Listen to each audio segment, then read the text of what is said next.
말도 안 되는 일이 벌어졌습니다. 세계 최고 수준의 도시계획을 자랑하는 싱가포르가 한 한국 청년의 농법 앞에 무릎 꿇게 된 것입니다. 불가능하다고 여겨진 식량 자급률 목표를 단 2년 만에 앞당겨 달성했죠. 그런데 시작은 한국을 무시하던 한 고위 공무원의 냉소에서 비롯됐습니다. 과연 무슨 일이 있었던 걸까요? 대한민국을 응원한다면 구독과 좋아요를 눌러주세요. 안녕하세요. 저는 싱가포르 도시재개발청에서 부국장으로 일하고 있는 클레어 림입니다. 하버드 동창회가 열린 그날 밤 싱가포르 시내 최고급 호텔 스위트룸에서 저는 동창들과 세계 각국의 발전 상황에 대해 이야기를 나누고 있었습니다. 와인잔을 기울이며 누군가 한국 이야기를 꺼냈을 때 저는 코웃음을 쳤죠. 한국이요? 아직도 휴전선으로 갈라진 분단국가 아닌가요?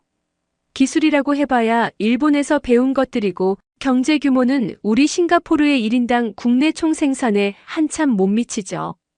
제 말에 몇몇이 동조했습니다. 사실 20년 전 제가 막 정부에 들어갔을 때 한국계 동료 하나가 제 프로젝트를 가로챈 기억이 아직도 생생했어요. 그때부터 한국이라는 단어만 들어도 불쾌했습니다. 파티가 끝나고 집으로 돌아온 새벽 2시 긴급 메시지 알림이 울렸어요. 농식품수의청에서 온 극비 보고서였습니다. 제목을 보는 순간 잠이 확 달아났죠. 크란지 농업지대 비정상적 변화, 한국식 농법 도입 후 이상 현상 발생. 보고서를 읽으면서 점점 미간이 찌푸려졌습니다. 크란지의 한 작은 마을이 6개월 전부터 한국인 농업 전문가를 초빙해 농법을 바꿨다는 내용이었어요. 그런데 결과가 충격적이었습니다. 생산성이 3배로 증가했고 도시에서 일하던 젊은이들이 갑자기 농사를 짓겠다며 돌아오기 시작했다는 거예요. 심지어 마을에서는 한국어 학습 열풍이 불고 있었고 매일 저녁 K-팝 음악이 들린다는 황당한 내용까지 있었습니다. 말도 안 돼. 저는 보고서를 내려놓으며 중얼거렸어요.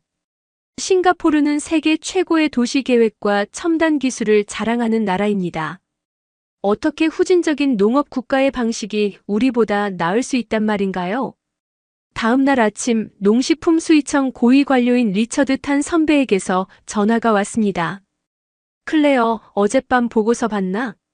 네, 선배님. 하지만 믿기 어려운 내용이네요. 나도 그래. 싱가포르의 첨단 수직 농장 기술을 무시하고 한국의 구식 농법을 따른다니 말이야. 이건 국가적 자존심의 문제야. 리처드 선배의 목소리에는 분노가 섞여 있었습니다. 그는 극단적인 싱가포르 우월주의자였고 외국 것은 무엇이든 열등하다고 믿는 사람이었죠. 내가 너를 지명한 이유를 알겠지? 가서 실상을 파악하고 과장된 보고라는 걸 증명해. 그리고 그 한국인이 뭘 하고 있는지 철저히 조사해. 알겠습니다, 선배님. 전화를 끊고 나서 저는 창밖을 바라봤습니다. 싱가포르의 스카이라인이 아침 햇살에 빛나고 있었어요. 이 완벽한 도시국가에서 한국 따위가 무엇을 가르칠 수 있단 말인가요? 저는 당장 크란지로 가서 진실을 밝혀내기로 결심했습니다. 차를 타고 도심을 벗어나 북쪽으로 향하면서도 계속 의구심이 들었어요. 싱가포르는 식량 자급률을 2030년까지 30%로 높이겠다는 목표를 세웠지만 그건 우리의 첨단 기술로 달성할 일이지 한국 같은 나라의 도움이 필요한 건 아니었습니다. 크란지 농업지대에 도착했을 때 저는 눈을 의심했습니다. 마을 입구에 한글로 쓰인 큰 간판이 있었어요. 함께 일하고 함께 나누는 마을. 그 아래 영어로 작게 번역이 되어 있었지만 한글이 먼저 눈에 들어온다는 사실 자체가 불쾌했습니다. 싱가포르에서 영어가 우선이 아니라니요. 더 충격적인 건 마을 풍경이었습니다. 새벽 5시인데도 사람들이 밭에 나와 있었어요. 그것도 혼자가 아니라 여럿이 함께 일하고 있었습니다. 한국에서 품앗이라고 부르는 방식이라고 나중에 알게 되었죠. 젊은 청년 하나가 저를 발견하고 다가왔습니다. 얼굴은 말레이계였지만 인사를 할 때 고개를 숙이는 모습이 영락없이 한국식이었어요. 안녕하세요. 새벽부터 오셨네요. 혹시 농장 견학 오신 건가요? 저는 정부에서 나왔습니다. 이곳 상황을 조사하러 왔어요. 청년의 표정이 밝아졌습니다. 아, 드디어 정부에서도 관심을 가지는군요. 저는 아민입니다. 노 선생님 제자예요. 와서 직접 보세요. 정말 놀라실 거예요. 노 선생님이라. 그 한국인 농업 전문가를 그렇게 부르는 모양이었습니다. 저는 마지못해 아민을 따라갔어요. 밭을 지나면서 또 한 번 놀랐습니다. 싱가포르의 고온다습한 날씨에 맞게 개조된 한국식 비닐하우스들이 줄지어 서 있었고 그 안에서는 다양한 작물들이 무성하게 자라고 있었어요. 어떻게 이런 생산성이 가능한 거죠? 아민이 자랑스럽게 대답했습니다. 노 선생님이 가르쳐 주신 순환 농법이에요. 한국의 전통 농법과 현대 기술을 결합한 거죠. 그리고 가장 중요한 건 아민이 주변을 둘러보며 말을 이었어요. 혼자가 아니라 함께 한다는 거예요. 한국에서는 이걸 공동체 정신이라고 부른대요. 공동체 정신? 저는 속으로 비웃었습니다. 싱가포르는 개인의 능력과 효율성으로 성공한 나라인데 무슨 공동체 타령인가 싶었죠. 그때 멀리서 나이든 남자가 지팡이를 짚고 걸어왔습니다. 얼굴에 주름이 가득했지만 눈빛은 젊은이 못지않게 활기찬 분이었어요. 아민, 새벽부터 손님이 왔구나. 압둘라 할아버지, 이분은 정부에서 오셨대요. 압둘라라는 노인이 저를 위아래로 훑어봤습니다. 정부에서. 아마 우리가 하는 일을 못마땅해 하겠지. 하지만 와서 봐요. 직접 보면 생각이 바뀔 거예요. 저는 그들을 따라 마을 안으로 들어갔습니다. 아침 햇살 아래 펼쳐진 광경은 솔직히 예상과 달랐어요. 활기차고 생동감 있고 무엇보다 사람들의 표정이 밝았습니다. 하지만 저는 여전히 의심의 눈초리를 거두지 않았습니다. 겉모습에 속으면 안 됐으니까요. 진짜 실상을 파헤쳐서 리처드 선배에게 보고해야 했습니다. 한국의 영향력이 싱가포르에 침투하는 걸 막아야 했으니까요. 그런데 왜일까요? 마을 사람들의 웃음소리를 들으며 저는 묘한 불안감을 느꼈습니다. 혹시 내가 틀렸을 수도 있다는 그런 불안감을요. 아침 해가 완전히 떠오르자 마을의 진짜 모습이 드러나기 시작했습니다. 저는 압둘라 노인과 아민을 따라 마을 중앙에 있는 큰 창고로 향했어요. 그런데 창고 앞에 도착하자마자 또 한 번 당황하지 않을 수 없었습니다. 벽면에 한글로 크게 써진 문구가 있었거든요. 나누면 더 커진다. 그 옆에는 김치 담그는 날짜와 시간표가 빼곡히 적혀 있었고 심지어 K-팝 댄스 연습 일정까지 있었습니다. 저는 눈살을 찌푸렸어요. 이건 농업마을이 아니라 한국문화센터 같았으니까요. 창고 안으로 들어가니 더욱 놀라운 광경이 펼쳐졌습니다. 한쪽에서는 아주머니들이 김치를 담그고 있었고 다른 쪽에서는 젊은이들이 노트북을 펴놓고 뭔가를 열심히 보고 있었어요. 저건 뭐라는 거죠? 아민이 자랑스럽게 대답했습니다. 서울대학교 농업생명과학대학에서 제공하는 온라인 강의를 듣고 있어요. K무크라고 하는데 무료로 최신 농업 기술을 배울 수 있답니다. 서울대? 제가 놀라서 다시 물었어요. 싱가포르 국립대학도 아니고 왜 굳이 한국대학 강의를 듣는 건가요? 노 선생님이 추천해 주셨어요. 이론과 실습을 함께 배울 수 있어서 정말 좋아요. 그때 창고 깊은 곳에서 누군가가 걸어 나왔습니다. 30대 중반으로 보이는 한국인 남자였어요. 수수한 차림에 온화한 미소를 띠고 있었지만 눈빛에는 묘한 카리스마가 있었습니다. 안녕하세요. 저는 노태윤입니다. 정부에서 오셨다고 들었습니다. 그가 내민 손을 마지못해 잡으면서 저는 차갑게 말했어요. 클레어림입니다. 도시재개발청 부국장이죠. 이곳에서 정확히 뭘 하고 있는지 설명을 듣고 싶네요. 노태윤은 여전히 미소를 잃지 않았습니다. 물론이죠. 제가 직접 안내해 드리겠습니다. 100마디 말보다 직접 보시는 게 나을 거예요. 우리는 창고를 나와 첫 번째 비닐하우스로 향했습니다. 안으로 들어가자 후덥지근한 열기가 얼굴을 때렸어요. 하지만 놀랍게도 작물들은 시들지 않고 싱싱하게 자라고 있었습니다. 싱가포르의 기후는 한국과 정반대예요. 그래서 한국 농법을 그대로 적용할 수는 없었죠. 6개월 동안 현지 농민들과 함께 연구하고 실험해서 싱가포르에 맞는 방식을 개발했습니다. 노태윤이 토마토 줄기를 만지며 설명했어요. 예를 들어 이 토마토는 한국 품종이지만 재배 방식은 완전히 다릅니다. 습도 조절을 위해 특수환기 시스템을 만들었고 토양 대신 코코넛 껍질을 활용한 배지를 사용하죠. 저는 마지못해 인정할 수밖에 없었어요. 토마토들이 정말 탐스럽게 열려 있었거든요. 일반 농장에서 본 것보다 훨씬 크고 많았습니다.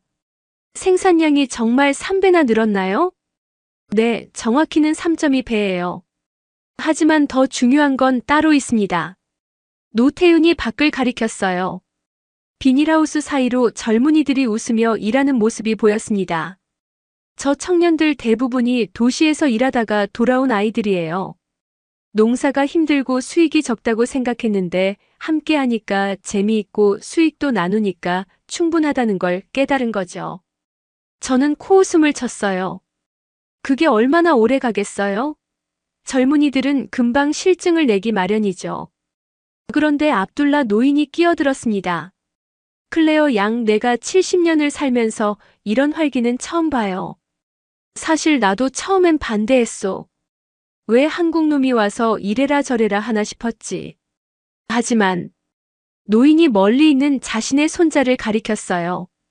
저 녀석이 서울대 온라인 강의 들으면서 농업 박사가 되겠다고 하더라고. 도시에서 은행원 하던 놈이 말이야. 그것도 혼자가 아니라 친구들이랑 같이 공부한다면서. 저는 여전히 납득이 되지 않았어요. 그래서 더 날카롭게 물었습니다. 한국은 농업 선진국도 아닌데 왜 굳이 한국 방식을 따르는 거죠? 노태윤이 잠시 생각하더니 대답했어요. 맞아요. 한국이 농업 기술 최강국은 아닙니다. 하지만 한국에는 다른 게 있어요. 뭔데요? 정이죠. 그리고 함께 극복한 경험이요. 그가 멀리 산을 바라보며 말을 이었습니다. 한국은 6.25 전쟁 후 폐허에서 시작했어요. 먹을 게 없어서 풀뿌리를 캐먹던 시절이 있었죠. 하지만 포기하지 않고 서로 도우며 일어섰습니다. 새마을 운동도 그렇게 시작된 거고요. 순간 압둘라 노인의 눈빛이 반짝였어요. 새마을 운동. 맞아, 내가 70년대에 싱가포르 공무원으로 한국에 시찰 갔었지. 그때 본 한국 농촌의 열정이 아직도 생생해. 저는 놀랐습니다. 압둘라 노인이 그런 경험이 있을 줄은 몰랐거든요. 그때는 한국이 우리보다 못 살았어요. 하지만 마을 사람들이 함께 새벽부터 일어나서 길을 닦고 지붕을 고치고 함께 농사 짓는 모습이 뭐랄까 감동적이었지. 노태윤이 고개를 끄덕였습니다. 그 정신이 아직 남아있어요. 그리고 그게 바로 제가 여기서 가르치고 싶었던 거예요. 기술은 누구나 배울 수 있지만 함께하는 마음은 쉽게 배울 수 없으니까요. 그때 갑자기 요란한 음악 소리가 들렸습니다. K-팝이었어요. 저는 또 얼굴을 찌푸렸죠. 점심시간이에요. 아민이 신나게 외쳤습니다. 우리는 마을 중앙광장으로 향했습니다. 그곳에는 큰 천막이 쳐져 있었고 마을 사람들이 하나둘 모여들었어요. 놀라운 건 점심 준비였습니다. 각자 집에서 반찬을 하나씩 가져와서 함께 나누는 거였어요. 한국의 품앗이처럼 음식도 나누는 셈이었죠. 누가 시킨 것도 아닌데 자연스럽게 줄을 서고 어르신들을 먼저 모시고 젊은이들이 음식을 날랐습니다. 분위기는 마치 큰 가족 같았어요.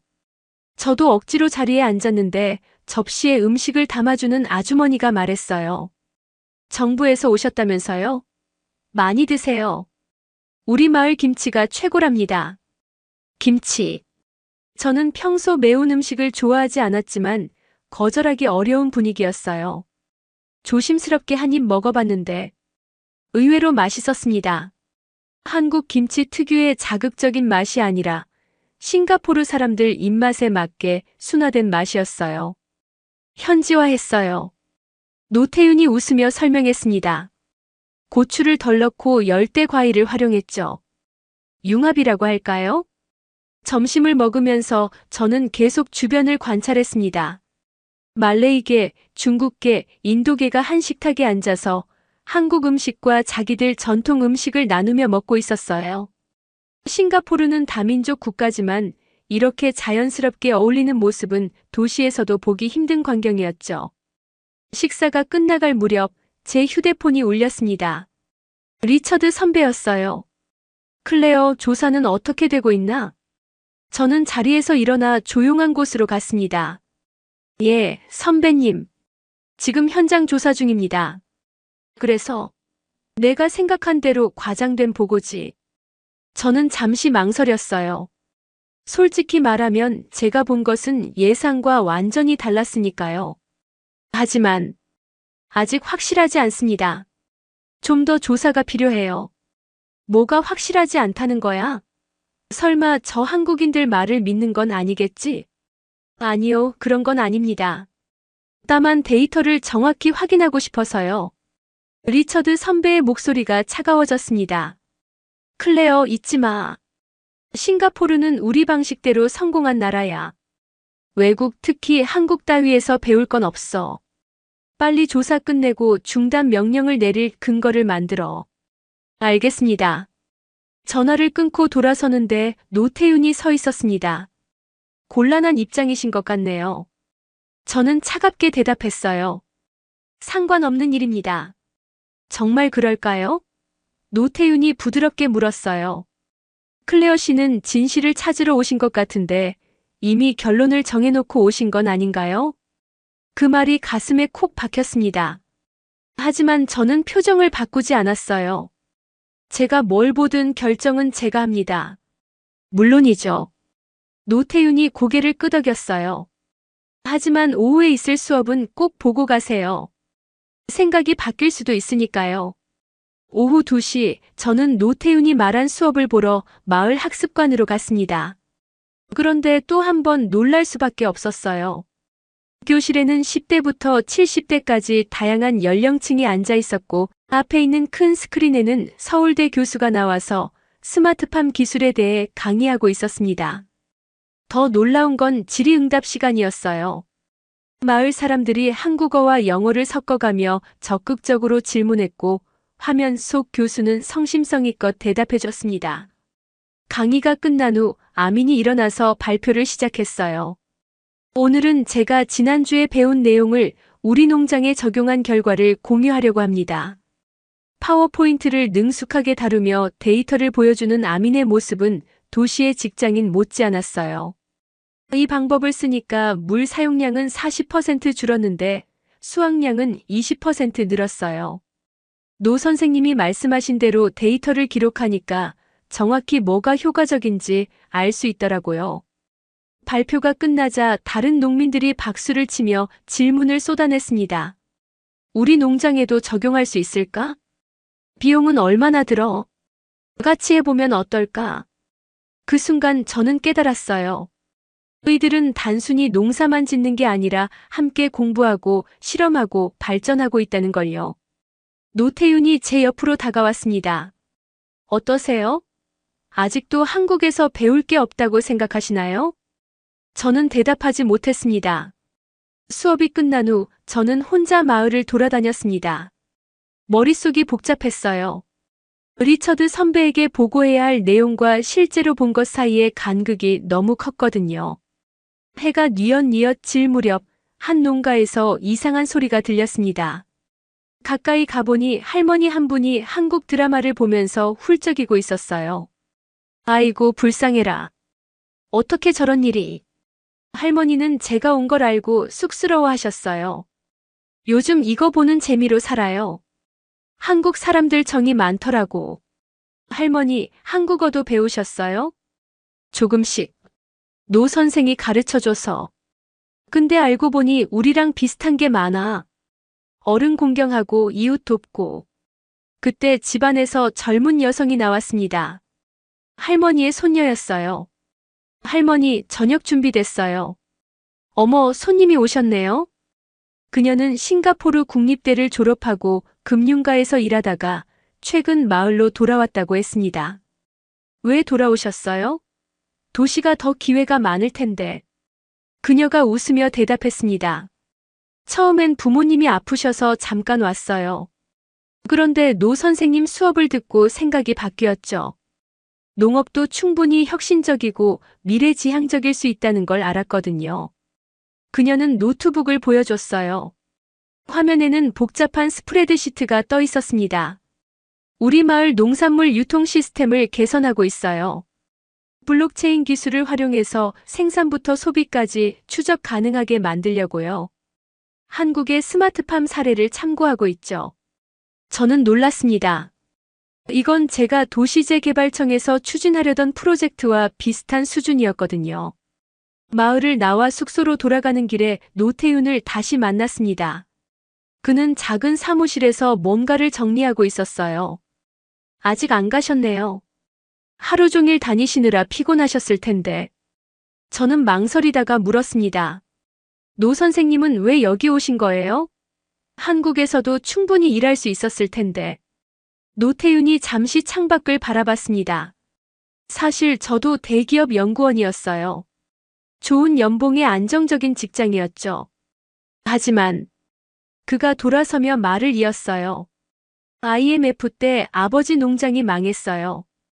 빚 때문에 땅을 다 잃었죠. 그때 깨달았어요. 농업이 튼튼해야 나라가 튼튼하다는 걸. 그래서 농촌으로 갔고 이제는 그 경험을 나누고 싶었습니다. 싱가포르를 선택한 이유는요. 여기가 가장 어렵다고 생각했거든요. 노태윤이 웃었어요. 땅도 좁고 기후도 다르고 무엇보다 이미 성공한 나라니까 새로운 걸 받아들이기 어려울 거라고 생각했죠. 하지만 그래서 더 도전해보고 싶었어요. 저는 그의 말에 뜨끔했습니다. 그런데 놀랍게도 이곳 사람들은 열려 있었어요. 특히 압둘라 어르신 같은 분들이 먼저 마음을 열어주셨죠. 처음엔 엄청 반대하셨는데 노태윤이 서류 하나를 보여줬습니다. 6개월간의 생산량 데이터였어요. 보세요. 단순히 생산량만 늘어난 게 아니에요. 폐기물은 줄고 품질은 향상되고 무엇보다 일하는 사람들이 행복해졌어요. 행복이 데이터로 측정됩니까? 저는 여전히 냉소적으로 물었어요. 직접적으로는 어렵죠. 하지만 간접적으로는 가능해요. 이직률이 제로예요. 새로 들어온 젊은이가 20명이 넘고요. 병가 사용률도 현저히 줄었죠. 사람들이 아프지 않아요. 왜일까요? 저는 대답하지 못했습니다. 함께 하니까요. 혼자가 아니니까 힘이 나는 거예요. 그날 밤 숙소에서 저는 리처드 선배에게 보낼 보고서를 작성하려고 노트북을 켰습니다. 하지만 첫 문장을 쓰는 것조차 어려웠어요. 크란지 마을의 한국식 농법 도입은 뭐라고 써야 할까요? 실패한 실험이라고, 과장된 성과라고. 하지만 제가 본 것은 분명 성공이었습니다. 한참을 고민하다가 창밖을 봤어요. 마을에는 아직도 불빛이 켜져 있었습니다. 누군가는 여전히 일하고 있겠죠. 내일을 위해 함께하는 미래를 위해. 다음 날 아침 저는 일찍 일어나 다시 마을로 갔습니다. 새벽 5시 사람들이 벌써 밭에 나와 있었어요. 클레어 씨도 일찍 나오셨네요. 아민이 반갑게 인사했습니다. 오늘은 상추 수확하는 날이에요. 같이 하실래요? 저는 망설였지만 결국 장갑을 받아들었습니다. 태어나서 처음으로 흙을 만지고 상추를 뽑았어요. 처음엔 어색했지만 옆 사람들이 친절하게 가르쳐줬습니다. 이렇게 밑동을 잡고. 아, 잘하시네요. 해가 떠오르자 이마에 땀이 맺혔습니다. 하지만 이상하게 기분이 나쁘지 않았어요. 오히려 상쾌했달까요? 휴식 시간에 압둘라 노인이 물을 건네줬습니다. 어때요? 농사일이 만만치 않죠? 네, 정말 힘드네요.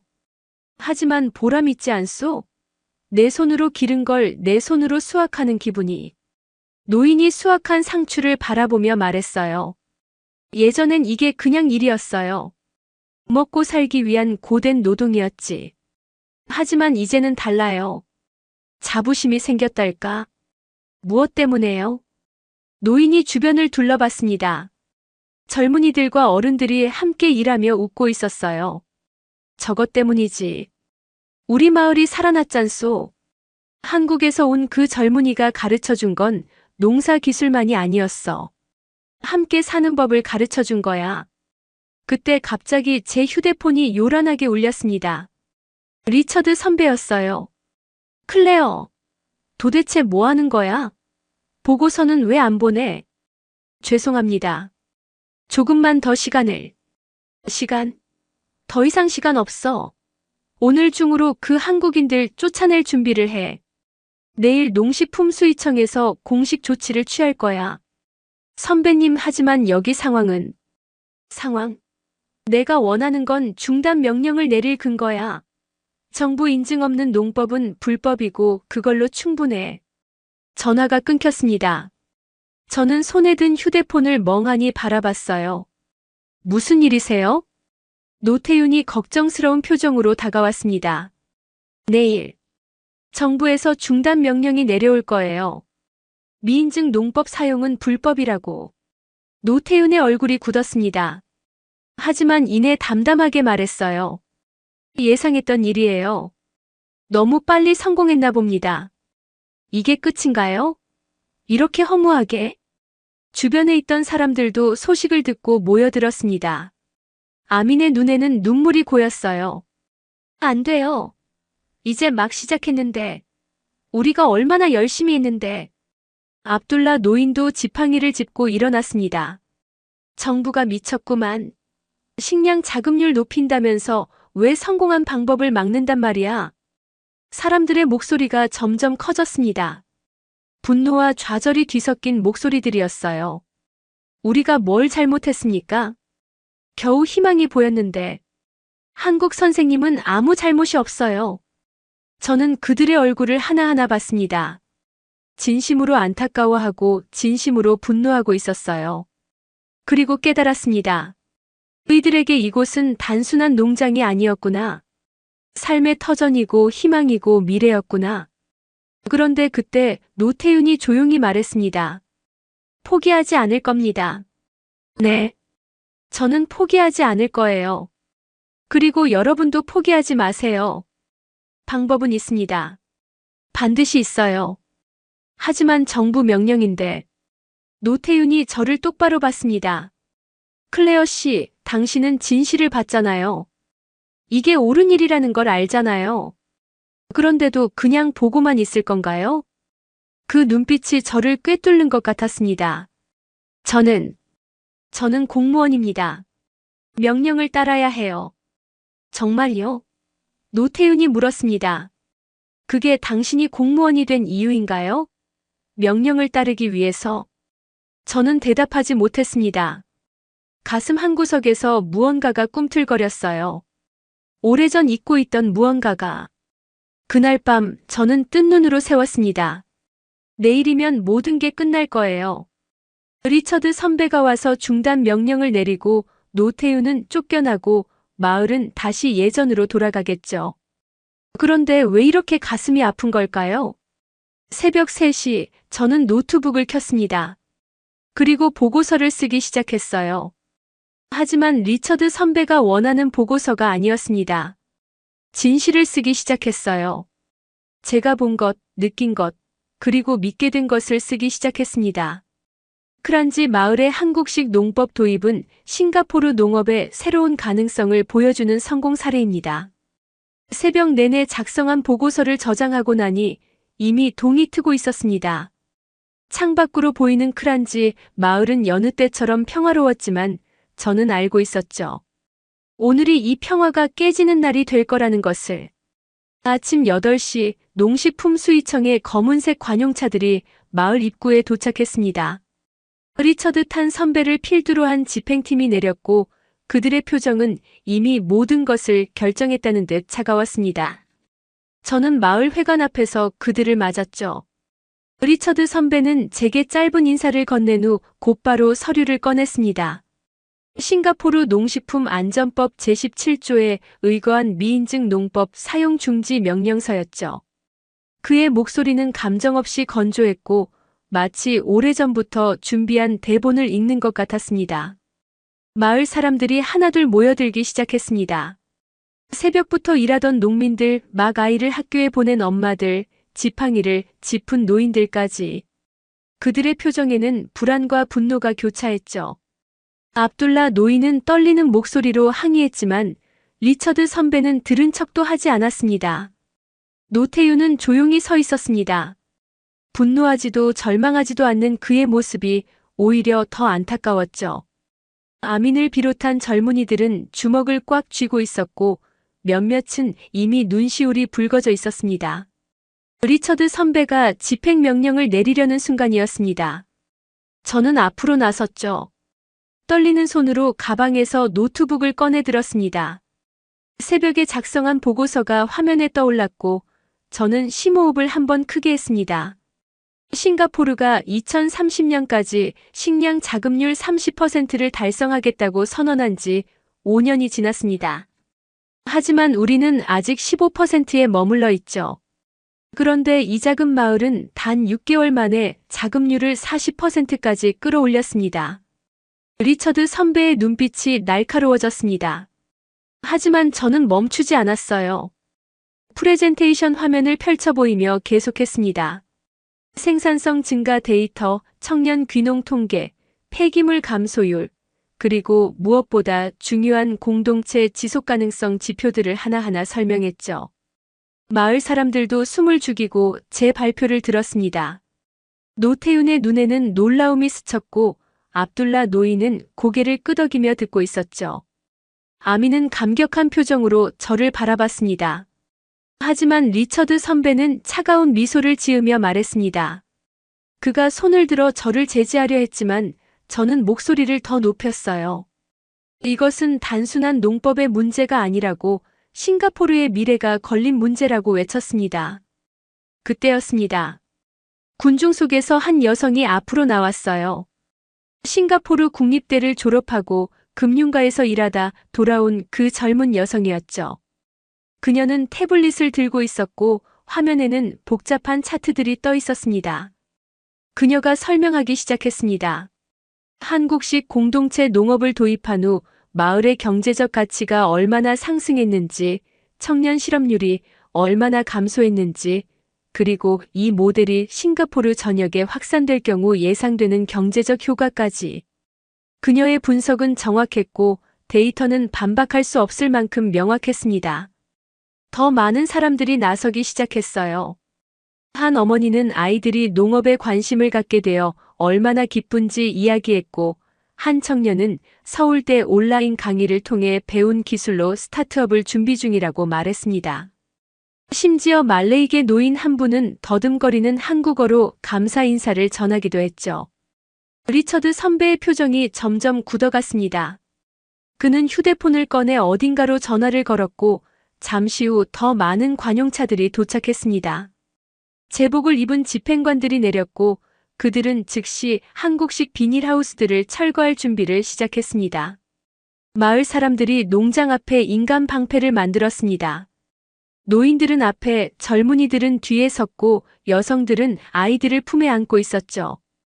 긴장감이 최고조에 달했고 충돌이 일어나기 일보 직전이었습니다. 바로 그때 노태윤이 두 진영 사이로 걸어 나왔습니다. 그는 집행관들 앞에 무릎을 꿇었어요. 모두가 충격에 빠졌죠. 자존심 강한 한국인이 무릎을 꿇다니. 하지만 그의 목소리는 떨리지 않았습니다. 제가 책임지겠습니다. 저를 처벌하시되 이 사람들이 일군 것만은 지켜주십시오. 6개월이 아니라 일생을 바쳐 일군 터전입니다. 한 사람의 외국인 때문에 이 모든 것을 무너뜨리지 마십시오. 압둘라 노인이 지팡이를 짚고 나왔습니다. 그도 노태윤 옆에 무릎을 꿇으려 했지만 젊은이들이 말렸죠. 하지만 노인은 고집을 꺾지 않았습니다. 그리고 더 많은 사람들이 무릎을 꿇기 시작했어요. 남녀노소 인종을 가리지 않고 저는 그 광경을 보며 가슴이 찢어지는 것 같았습니다. 의들이 무릎 꿇은 것은 굴복이 아니었어요. 자신들이 믿는 가치를 지키기 위한 최후의 저항이었죠. 리처드 선배가 승리의 미소를 지으며 최종 명령을 내리려는 순간 저는 결심했습니다. 더 이상 방관자로 있을 수 없었어요. 저는 리처드 선배와 마을 사람들 사이에 섰습니다. 선배님, 이것은 잘못됐습니다. 싱가포르가 추구하는 혁신과 발전이 이런 방식이어선 안 됩니다. 리처드 선배의 얼굴이 붉게 달아올랐습니다. 그는 저를 노려보며 차가운 목소리로 경고했죠. 지금 당장 비키지 않으면 커리어뿐 아니라 인생 자체를 끝장낼 수 있다고. 하지만 저는 물러나지 않았습니다. 그때 누군가가 외쳤습니다. 기자들이 온다고. 정말로 여러 언론사 차량들이 마을로 들어오고 있었어요. 누군가가 연락한 모양이었죠. 카메라들이 돌아가기 시작했고 기자들이 마이크를 들이댔습니다. 상황이 급변했습니다. 리처드 선배는 당황한 기색을 보였고 집행관들도 우왕좌왕했죠. 무릎 꿇은 마을 사람들과 그들을 막아선 정부 관료들의 모습은 내일 조간신문 일면을 장식하기에 충분한 그림이었습니다. 저는 떨리는 목소리로 말했습니다. 카메라를 향해, 아니 싱가포르 전체를 향해 외쳤어요. 이곳에서 일어난 기적을 보십시오. 한국의 공동체 정신과 싱가포르의 다양성이 만나 이룬 성과를 보십시오. 이것이 진정한 혁신입니다. 이것이 우리가 추구해야 할 미래입니다. 언론의 등장으로 현장 분위기가 완전히 바뀌었습니다. 리처드 선배는 집행을 일시 중단하고 철수를 명령했죠. 하지만 그의 눈빛은 분명히 말하고 있었습니다. 이것으로 끝이 아니라고. 그날 저녁 싱가포르 주요 언론들은 크란지 마을 사건을 대서특필했습니다. 해협시보는 한국식 농법으로 기적을 일군 마을, 정부는 왜 막으려 하나라는 제목으로 일면 기사를 실었고 채널 뉴스 아시아는 긴급 특집 방송을 편성했죠. 소셜미디어는 더욱 뜨거웠습니다. 무릎 꿇은 마을 사람들의 사진이 순식간에 퍼져나갔고 해시태그 세이브 크란지가 트렌딩 1위에 올랐습니다. 특히 젊은 층의 반응이 폭발적이었죠. 왜 성공한 모델을 정부가 막으려 하는지 이해할 수 없다는 댓글들이 쏟아졌습니다. 다음 날 아침 저는 도시재개발청으로 출근하는 대신 다시 크란지로 향했습니다. 이미 제 운명은 정해진 것이나 마찬가지였으니까요. 리처드 선배는 분명 저를 징계위원회에 회부할 것이고 제 커리어는 끝날 게 뻔했습니다. 하지만 이상하게도 후회는 없었어요. 마을에 도착하니 놀라운 광경이 펼쳐져 있었습니다. 전국 각지에서 시민들이 모여들고 있었던 거죠.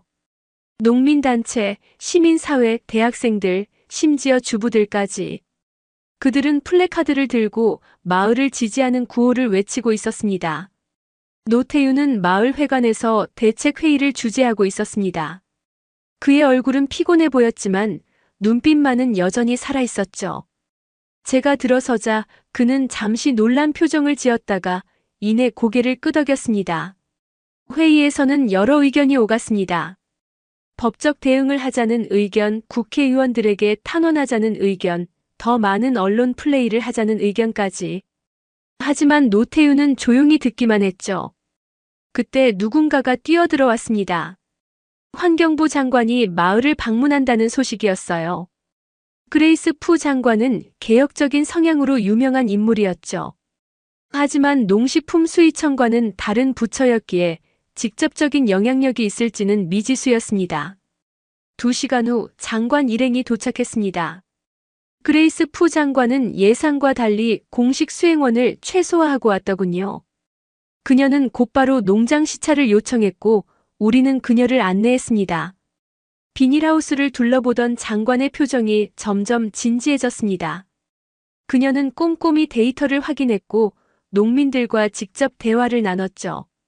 특히 아민이 준비한 프레젠테이션을 볼 때는 감탄사를 연발했습니다. 시찰이 끝난 후 장관은 뜻밖의 제안을 했습니다. 마을 사람들과 함께 점심을 먹고 싶다고 했죠. 우리는 여느 때처럼 큰 천막 아래 모였고 각자 가져온 음식을 나눴습니다. 장관도 스스럼 없이 김치를 집어먹으며 사람들과 이야기를 나눴어요. 식사 중에 압둘라 노인이 용기를 내어 말했습니다. 자신이 70년대에 한국을 방문했던 이야기, 그때 본 새마을 운동의 열정, 그리고 그것이 지금 이 마을에서 다시 꽃피고 있다는 이야기를. 노인의 눈가에는 눈물이 맺혔고 듣는 이들도 숙연해졌죠. 장관이 조용히 물었습니다. 왜 하필 한국 방식이었냐고. 노태윤이 대답했습니다. 한국 방식이 아니라 공동체 방식이라고.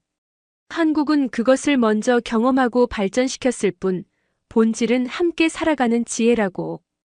그때 장관의 휴대폰이 울렸습니다. 그녀는 잠시 통화를 한 후 표정이 굳어졌죠. 농식품수의청에서 내일 강제 집행을 재개한다는 통보였습니다. 이번에는 경찰력까지 동원할 계획이라고 했어요. 마을 사람들의 얼굴이 어두워졌습니다. 하지만 노태윤은 여전히 침착했죠. 그는 조용히 일어나 말했습니다. 내일이 끝이라면 오늘을 축제로 만들겠습니다. 우리가 함께 이룬 것을 축하하는 축제로. 그것이 우리의 대답입니다. 사람들이 웅성거렸지만 이내 그의 뜻을 이해했습니다. 그날 오후부터 마을은 축제 준비로 분주해졌죠. 한국농악대가 즉석에서 만들어졌고 말레이 전통음악팀도 구성됐습니다. 인도계 주민들은 커리를, 중국계 주민들은 딤섬을 준비했어요. 저녁이 되자 마을은 축제의 열기로 가득했습니다.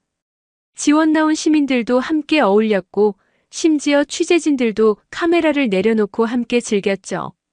한국 농악과 말레이 꽁박 음악이 어우러졌고 사람들은 인종과 나이를 초월해 함께 춤을 췄습니다. 그런데 놀라운 일이 벌어졌습니다. 그레이스 푸 장관이 돌아온 거예요. 그것도 혼자가 아니라 다른 장관들과 함께였죠. 교육부 장관, 사회가족개발부 장관, 심지어 부총리까지. 그들은 마을 축제에 합류했고 시민들과 스스럼 없이 어울렸습니다. 밤이 깊어갈 무렵 부총리가 마이크를 잡았습니다. 잠시 정적이 흘렀고 모든 이의 시선이 그에게 집중됐죠. 오늘 저는 싱가포르의 미래를 봤습니다. 그는 천천히 말을 이었습니다.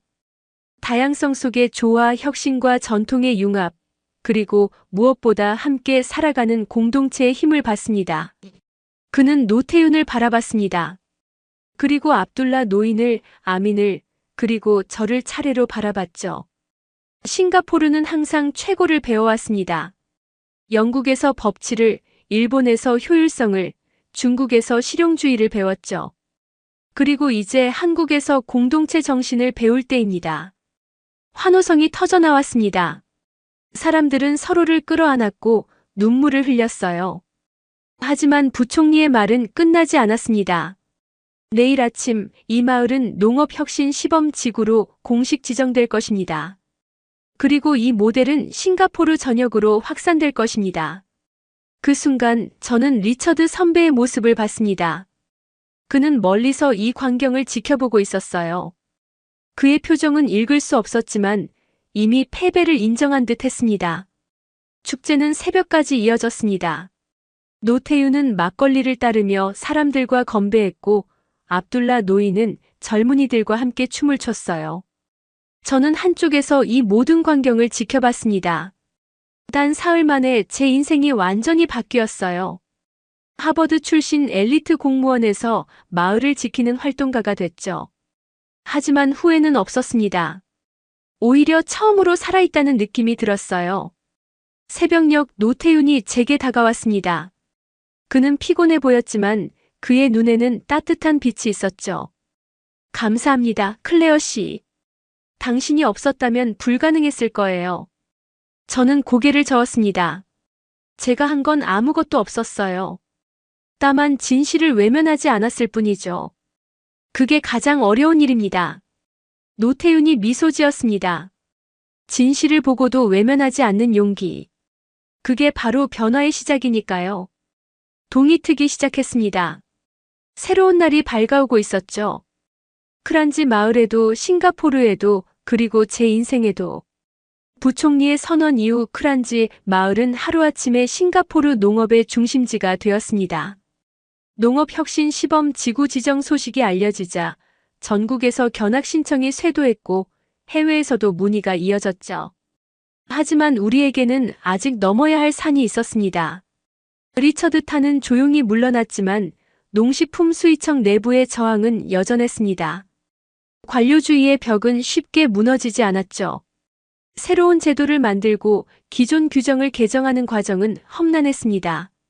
하지만 이제 우리는 혼자가 아니었어요. 그레이스 푸 환경부 장관이 직접 태스크포스를 구성했고 저는 뜻밖에도 그 팀장으로 임명되었습니다. 도시재개발청에서는 제 징계를 검토하고 있었지만 부총리실의 개입으로 오히려 특별전보 형식으로 새로운 임무를 맡게 된 것이죠. 첫 번째 회의에서 노태우는 구체적인 로드맵을 제시했습니다. 단순히 크란지 모델을 복사하는 것이 아니라 각 지역의 특성에 맞게 변형하고 발전시켜야 한다고 강조했죠. 그의 철학은 명확했습니다. 기술은 도구일 뿐 핵심은 사람이라는 것. 한 달 후 첫 번째 확산 프로젝트가 림축항 지역에서 시작되었습니다. 이번에는 정부의 공식 지원 아래 진행되었지만 여전히 회의적인 시선이 많았죠. 특히 기존 농민들 중에는 변화를 거부하는 이들도 있었습니다. 그런데 놀라운 일이 벌어졌습니다. 크란지 마을의 청년들이 자발적으로 나서서 도움을 주기 시작한 거예요. 아민을 중심으로 한 청년 농업인 네트워크가 만들어졌고 그들은 자신들의 경험을 아낌없이 나눴습니다.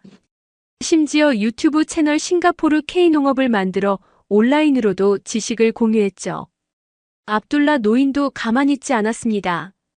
그는 다른 마을의 원로들을 찾아다니며 자신의 경험을 들려줬어요. 70년 인생에서 가장 보람있는 나날이라며 지팡이를 짚고도 열정적으로 활동했습니다. 국제적 관심도 뜨거웠습니다. 아세안 농업장관회의에서 싱가포르 사례가 특별 세션으로 다뤄졌고 노태우는 기조연설자로 초청받았죠. 그의 발표 제목은 공동체 정신과 기술의 융합 아시아 농업의 미래였습니다.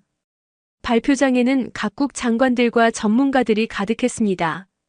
노태우는 한국어와 영어를 번갈아 사용하며 차분히 설명했죠. 기술 이전이 아닌 정신의 공유, 일방적 교육이 아닌 상호학습의 중요성을 강조했습니다. 가장 인상적이었던 것은 그가 보여준 영상이었습니다. 크란지 마을의 1년간 변화를 담은 다큐멘터리였는데 한국 농악과 말레이 음악이 어우러진 축제 장면에서는 많은 이들이 눈시울을 붉혔죠. 기술을 넘어선 문화의 융합, 그것이 진정한 혁신이라는 메시지가 강렬했습니다. 말레이시아 농업 장관이 손을 들고 질문했습니다. 과연 이 모델이 다른 나라에서도 가능할까요? 노태운의 대답은 간단했습니다. 가능합니다. 왜냐하면 이것은 한국 모델이 아니라 아시아 모델이기 때문입니다. 우리 모두가 가진 공동체 DNA를 현대 기술과 결합하는 것이니까요. 회의가 끝난 후 여러 나라에서 협력 제안이 들어왔습니다. 태국은 북부 산간 지역에, 필리핀은 민다나오 섬에, 베트남은 메콩 델타 지역에 시범 사업을 시작하고 싶다고 했죠. 아시아 전체가 움직이기 시작한 것입니다. 싱가포르 내에서도 변화는 가속화되었습니다. 6개월 만에 5개 지역에서 공동체 농업이 시작되었고 청년 귀농자 수는 300명을 넘어섰습니다. 정부는 농업혁신기금을 조성했고 대학들은 앞다퉈 관련 학과를 신설했죠. 가장 극적인 변화는 식량 자급률이었습니다. 1년 만에 18%에서 24%로 상승했고 2030년 목표인 30% 달성이 현실적으로 보이기 시작했습니다. 언론들은 크란지의 기적이라고 불렀지만 우리는 알고 있었죠. 이것은 기적이 아니라 사람들의 노력이 만든 당연한 결과라는 것을. 리처드 탄은 결국 조기 퇴직했습니다. 마지막으로 그를 만났을 때 그는 의외로 담담했어요. 자신이 틀렸음을 인정한다고 싱가포르의 미래를 너무 좁게 봤다고 고백했죠. 하지만 여전히 한국에 대한 편견은 남아있는 것 같았습니다. 노태운의 비자는 이제 영주권으로 바뀌었습니다. 싱가포르 정부는 그를 농업혁신 특별고문으로 임명했고 그는 계속해서 현장을 누비며 활동했죠. 하지만 그는 여전히 검소했고 크란지 마을의 작은 집에서 살며 매일 새벽 농장에 나갔습니다. 어느 날 저녁 우리는 마을 회관 옥상에서 차를 마시며 대화를 나눴습니다. 싱가포르의 야경이 멀리 보였고 가까이에는 풍성해진 농장들이 펼쳐져 있었죠. 1년 전을 생각하면 꿈만 같다고 저는 말했습니다. 그때는 한국을 무시했고 변화를 거부했죠. 노태우는 미소를 지었습니다. 사람은 누구나 변할 수 있습니다. 중요한 것은 그 기회를 놓치지 않는 것이죠. 멀리서 아민의 목소리가 들렸습니다. 그는 새로운 청년들에게 뭔가를 열심히 가르치고 있었어요. 이제 그는 단순한 농부가 아니라 농업 교육자가 되어 있었습니다. 압둘라 노인은 손자들과 함께 텃밭을 가꾸며 이야기를 나누고 있었고요. 싱가포르는 변하고 있었습니다. 효율과 경쟁만을 추구하던 도시국가의 따뜻한 공동체 정신이 스며들고 있었죠. 그리고 그 중심에는 한국이 전해준 값진 선물이 있었습니다. 기술이 아닌 마음, 방법이 아닌 철학의 선물이. 저는 이제 알게 되었습니다. 진정한 발전은 GDP 숫자가 아니라 사람들의 행복에서 나온다는 것을. 그리고 그 행복은 혼자가 아닌 함께일 때 더욱 커진다는 것을요. 1년이 지났습니다. 크란지 마을은 이제 단순한 농촌이 아닌 국제농업연수센터가 되었죠. 매주 수십 명의 방문객이 찾아왔고 그 중에는 높은 지위의 정책 결정자들도 많았습니다. 하지만 무엇보다 중요한 변화는 마을 사람들 자신에게서 일어났습니다. 어느 날 아침 저는 평소처럼 마을을 둘러보고 있었습니다. 그런데 낯선 광경을 목격했죠. 압둘라 노인이 한국어로 된 시집을 읽고 있었던 겁니다. 제가 놀라서 다가가자 노인은 쑥스럽게 웃었습니다. 한국 시가 참 좋더라고. 특히 김소월이라는 시인 말이야. 나 보기가 역겨워 가실 때에는 이런 구절이 가슴에 와닿아. 우리도 이런 정서가 있거든. 노인의 한국어 실력은 이제 제법 수준급이었습니다. 단순한 회화를 넘어 문학을 감상할 정도가 된 것이죠. 그런데 더 놀라운 것은 노인이 시를 쓰기 시작했다는 사실이었습니다. 한국 시의 영향을 받아 말레이 전통시 형식인 판툰과 결합한 새로운 스타일을 만들어낸 거예요. 마을 청년들의 변화는 더욱 극적이었습니다. 아미는 이제 농업 스타트업을 창업했고 직원만 15명이 넘었죠. 그의 회사는 블록체인 기반 농산물 유통 플랫폼을 개발했는데 이미 동남아 전역으로 서비스를 확장하고 있었습니다. 회사 이름이 뭔지 아세요? 아민이 자랑스럽게 말했습니다. 정이에요. 한국어로 정. 우리가 배운 가장 중요한 가치니까요. 싱가포르 정부의 정책도 근본적으로 바뀌었습니다. 이제는 단순한 식량 자급률 숫자가 아니라 지속 가능한 공동체 농업이 핵심 목표가 되었죠. 농식품수의청도 완전히 개편되어 농업혁신청으로 이름을 바꿨고 초대 청장으로는 놀랍게도 그레이스 푸 전 환경부 장관이 임명되었습니다. 취임식에서 푸 청장은 이렇게 말했습니다. 싱가포르는 이제 농업 수입국에서 농업혁신 수출국으로 전환하고 있습니다. 우리가 수출하는 것은 농산물이 아니라 희망입니다. 국제적 반향도 컸습니다. UN 식량농업기구 FAO는 싱가포르 모델을 21세기 도시농업의 표준으로 선정했고 노태우는 자문위원으로 초빙받았죠. 하지만 그는 여전히 현장을 떠나지 않았습니다. 제네바 회의에 참석하고도 바로 크란지로 돌아와 흙을 만지는 사람이었으니까요. 어느 날 뜻밖의 손님이 크란지를 찾았습니다. 한국 농림축산식품부 장관이 공식 방문한 것이죠. 장관은 노태윤을 만나자마자 깊이 고개를 숙였습니다. 노 선생님 덕분에 한국 농업의 위상이 달라졌습니다. 이제 전 세계가 한국의 공동체 농업 정신을 배우려 하고 있어요. 정부를 대표해서 감사드립니다. 노태윤은 당황하며 손사래를 쳤지만 장관의 말은 계속되었습니다. 한국 정부는 노태윤에게 훈장을 수여하기로 했고 글로벌 농업혁신센터를 크란지에 설립하기로 했다는 것이었죠. 한국과 싱가포르가 공동 운영하는 이 센터는 아시아 농업의 미래를 이끌 허브가 될 예정이었습니다. 저녁 무렵 마을에서는 즉석 환영 만찬이 열렸습니다. 이제는 일상이 된 풍경이었죠. 각자 음식을 가져와 나누고 농악과 말레이 음악이 어우러지고 사람들이 자연스럽게 어울려 춤을 추는 모습. 한국 장관 일행도 처음엔 어색해했지만 이내 분위기에 녹아들었습니다. 만찬 중에 한국 수행원 한 명이 제게 물었습니다. 어떻게 이런 변화가 가능했을까요? 저는 잠시 생각한 후 답했습니다. 우리가 배운 건 기술이 아니라 태도였어요. 함께하면 불가능이 없다는 믿음이었죠. 그 순간 저는 깨달았습니다. 지난 1년 동안 변한 것은 단순히 농업 생산성이나 정책이 아니었다는 것을. 싱가포르라는 나라 자체가, 그리고 저 자신이 근본적으로 변했다는 것을요. 밤이 깊어가자 노태윤이 막걸리 잔을 들고 일어났습니다. 그는 한국어로 먼저 말한 후 영어와 말레이어로 통역했죠. 1년 전 저는 이곳에 씨앗을 뿌리러 왔습니다. 하지만 이제 알게 되었어요. 씨앗은 이미 여기 있었다는 것을. 저는 그저 물을 준 사람일 뿐이었습니다.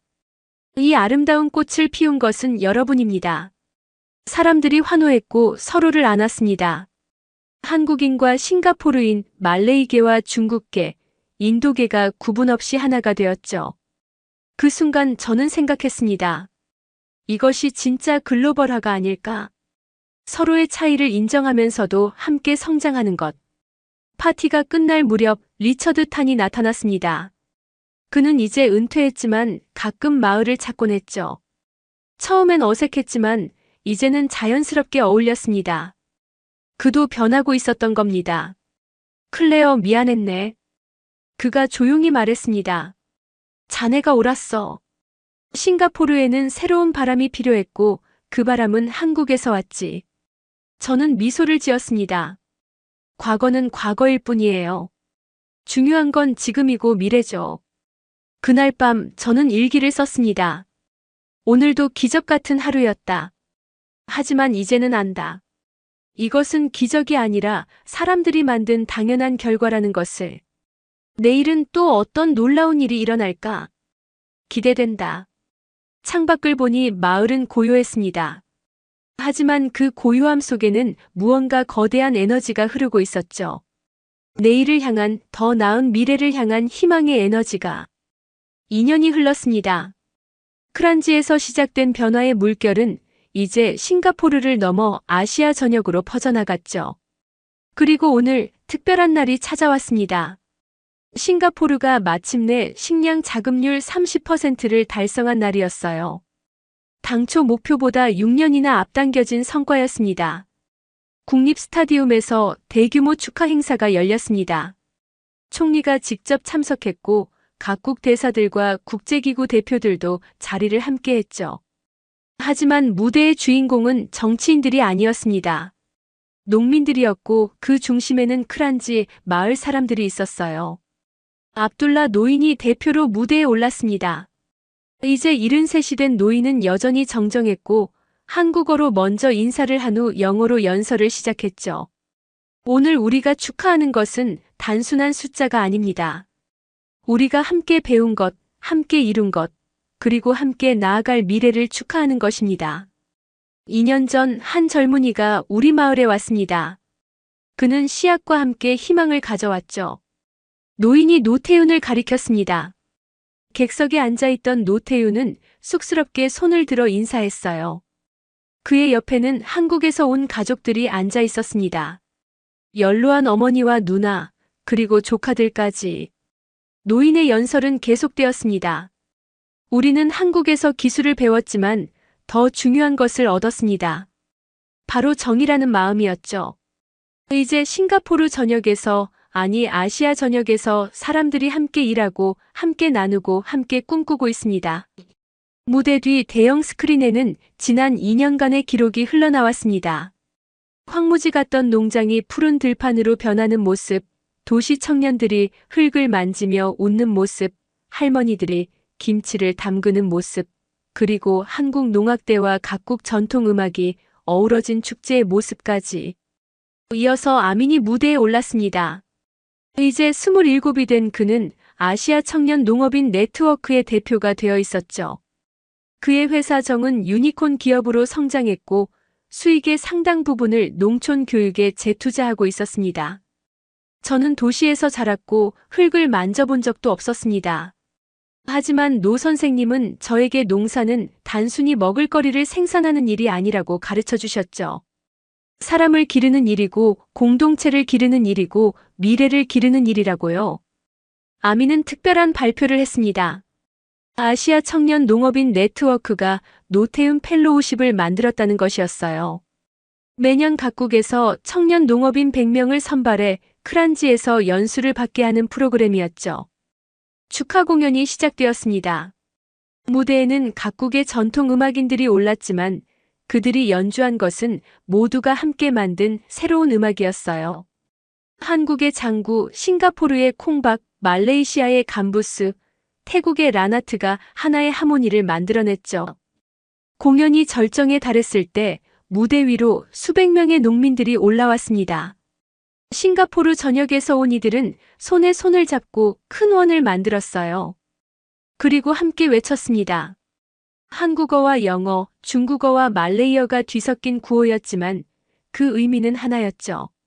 함께 일하고 함께 나눕시다. 행사가 끝난 후 저는 노태운과 함께 크란지로 돌아왔습니다. 마을은 여전히 평화로웠지만 이제는 세계적인 명소가 되어 있었죠. 한국 싱가포르 글로벌 농업혁신센터의 현대적인 건물이 들어섰지만 마을의 정취는 그대로였습니다. 우리는 처음 만났던 그 비닐하우스로 갔습니다. 토마토는 여전히 탐스럽게 열려 있었고 새로운 품종들도 실험 재배되고 있었죠. 노태윤이 토마토를 하나 따서 제게 건넸습니다. 맛이 어떤가요? 그가 물었습니다. 저는 한 입 베어 물었어요. 2년 전과 똑같은 맛이었지만 동시에 완전히 다른 맛이었습니다. 그 안에는 2년간의 기억이, 노력이, 그리고 희망이 담겨 있었으니까요. 더 깊은 맛이 나네요. 제가 답했습니다. 시간이 만든 맛인가 봐요. 노태윤이 미소 지었습니다. 사람도 마찬가지예요. 클레어 씨도 2년 전과는 완전히 다른 사람이 되었잖아요. 그의 말이 맞았습니다. 하버드 출신의 오만한 엘리트였던 제가 이제는 흙 묻은 손으로 일하는 것을 자랑스러워하는 사람이 되었으니까요. 해가 지고 있었습니다. 노을빛이 들판을 황금색으로 물들였죠. 멀리서 아이들의 웃음소리가 들렸습니다. 농업혁신센터의 어린이 프로그램에 참가한 아이들이었어요.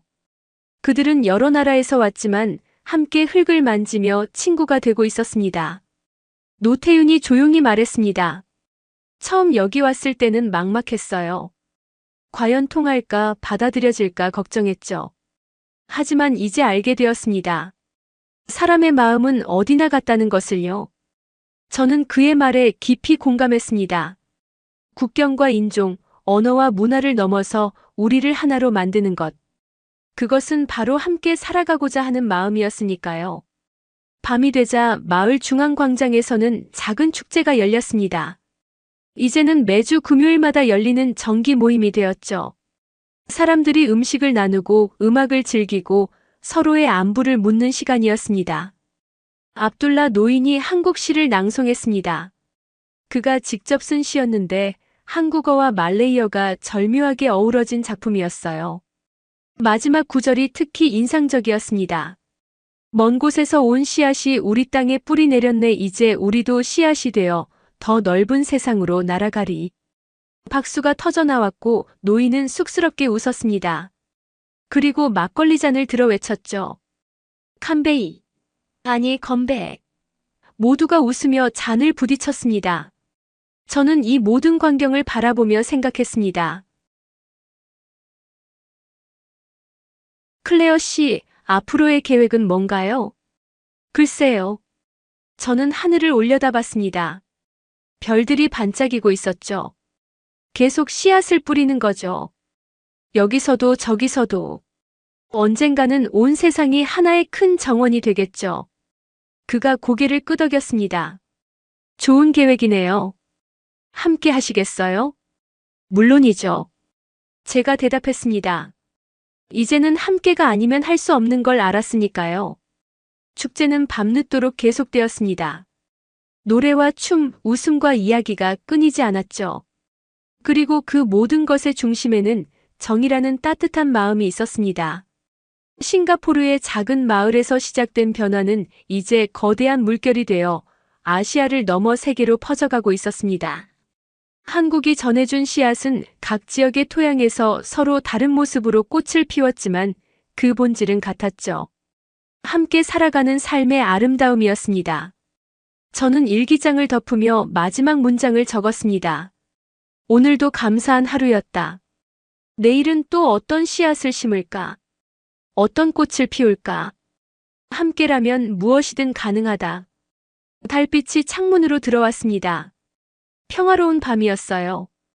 그리고 내일은 분명 더 아름다운 날이 될 것입니다.